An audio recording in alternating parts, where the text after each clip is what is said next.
Hello， 大家好！中秋节快到了，纽约现在每一天的日夜温差都非常大，家养的蝴蝶兰都陆陆续续的出花芽了。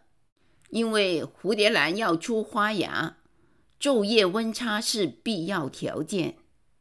如果你的蝴蝶兰是健康的成熟的苗，那么做到下面3个要，1个不要，基本上很快你就会看到花芽。首先说3个要。第一，要增加光照。大暑天已经过去了，现在呢可以稍微的增加光照，当然还是要注意防晒，不能把叶子晒伤。没有自然光的就可以用灯光补救，比如可以调控的就增强光的强度，不可以调控的就增加时间。光照是必须的条件，如果光照不够，它是不会开花的。第2个要就是要稍稍的控水。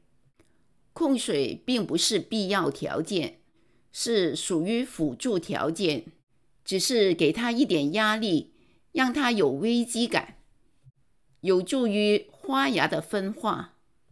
第3个要就是要施加磷钾肥，也就是开花肥，就是要磷钾比例高的肥。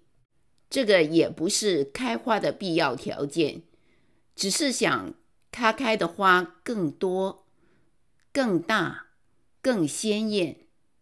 说完了3个要，接下来就说1个不要。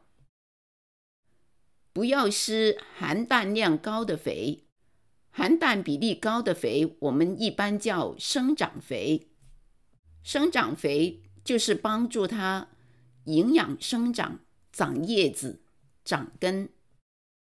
我们要看花，就要让它从营养生长逐渐过渡到生殖生长，那么施的肥的氮磷钾比例就要改变，要减少氮的比例，增加磷钾的分量，就是这么简单。总结一下，3个要加强光照，要稍稍控水，要施磷钾肥。1个不要，就是不要施含氮量高的肥，就这么简单。如果想了解更详细的内容，在我的视频第29集里面有分享，包括如何制造温差，如何用肥，如何控水。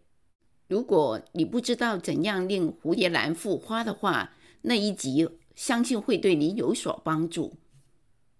今天的分享就是这些，谢谢大家收看，希望你很快就看到你的花出花芽了。